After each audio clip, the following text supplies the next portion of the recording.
as beggars. So you have to imagine as a new leader, you carry your project of your support of somebody from your area to go and present.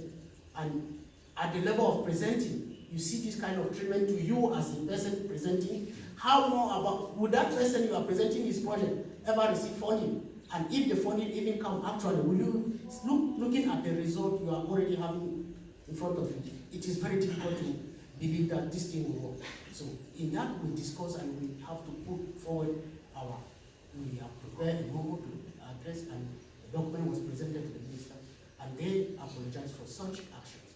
We told them that they may not have witnessed some of this kind of leadership amongst the youth, but in Southwest and in most English areas of the country, and in Africa, you still see the difference when we talk about English countries. Our mentality is not so much making money, or it's about creating impact. You know, we feel more joy when we create impact in someone's life.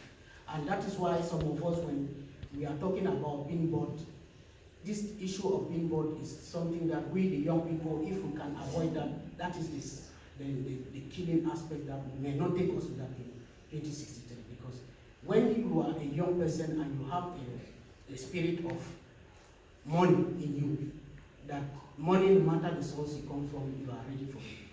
It destroys your vision as a visionary. As a young person growing up and having a vision, put forward a formula. And you know, when the formula of 1 + 1 is 2, you cannot go and start adding 4 + 4 to have 2. You must always do what it takes to have this. And these things have been structured. The same way, if you have a dream today, if you are going to, I always use common examples. If you live here, we live here, somebody is to go to Douala, someone is to go to Buea. It would be needless for someone going to Buea to follow the one going to Douala to go to Douala before going back to Buea. This is the same thing happens in leadership. You have people that they know very well, I'm into business, I want to go into business. Somebody is talking about political rally and other issues that do not even relate with your business.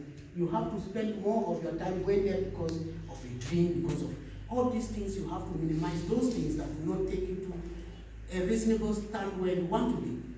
And that is why I want to encourage us that as long as we keep facing the challenges, we will not give up, and we will continue to see a lot of things happen as long as we have that spirit in us that no matter the circumstances involved, most of us here, I don't think, if you look at it critically, most of us do not come from any rich background. But it is just because we can create impact today, and our impact can be felt, just like yours, we are here together to do it. So, what impact are you willing to create? Are you ready to create? Are you creating already that can permit someone to speak to you, to seek for your attention? This is the same thing when last year when I was able to present a talk in Ghana before the president. After my speech, when I was asking Ghana, appreciating Ghana for the level of development and the political leadership, democracy they've had in their countries and how it is moving their country forward, I asked them, how is Ghana? Because my focus has always been Africa. Because the problem we have in Africa is because we see a nation as some country. It's not. When we start looking at African issues at the continental level and addressing it as African problems, it will be easy for us to solve. When I talk about the Ghana EFA, I asked the president, Mr. Your Excellency, your country is moving forward. How are you going to see that this same model of the leadership and development is decentralized to other African countries? Because if it does not do that, Ghana will become an opportunity ground, and a lot of people are ready. There are always emergency people waiting for opportunity. They will come in. At the end, the Ghanaians may not be able to have job because as a company, as a business person, you want the best qualified for your job. Nationality is none of your business. You want the best qualified to handle the position that will give you income as a business person. Now, what happens when this Ghana creates these opportunities and the best to hire in companies are not necessarily Ghanaians? It will become a point of hatred For Ghanaians who apply the same company but were not selected, rather a different citizen from Nigeria, from Cameroon is selected. You will not be feeling at peace. How do we address these issues?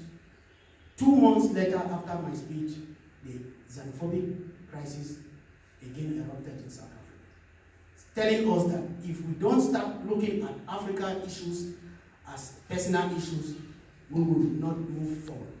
Because it is only when we start believing that Africa is us and we are Africa that we start looking at each person from any other area of Africa as one.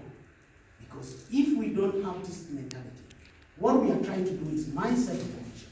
The mindset reformation aspect of African is the one that is taking us backward.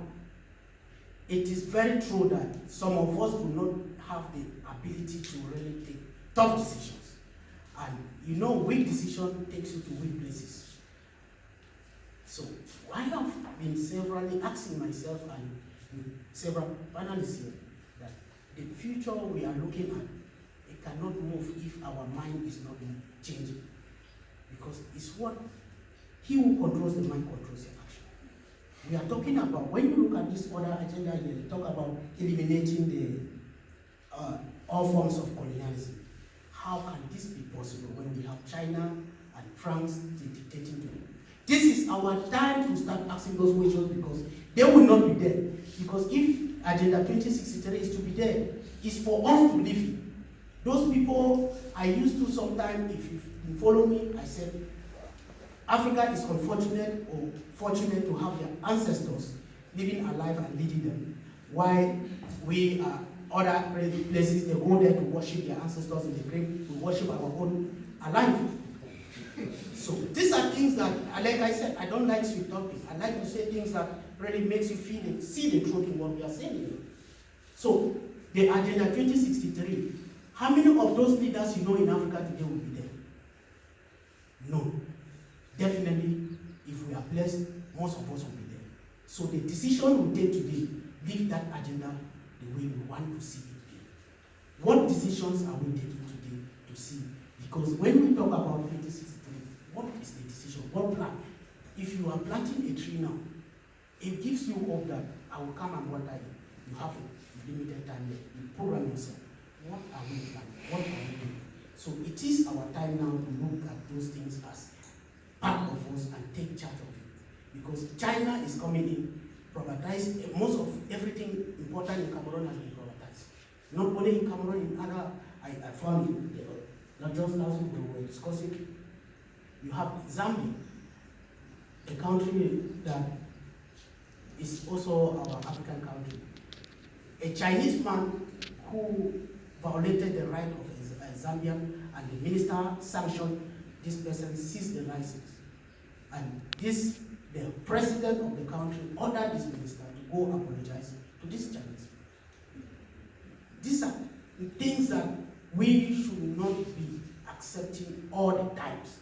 It's only when you can stand for yourself that somebody sees you. If I come to slap you every day, you make no sign of reaction. I will never feel like, I will always take you for who you have been.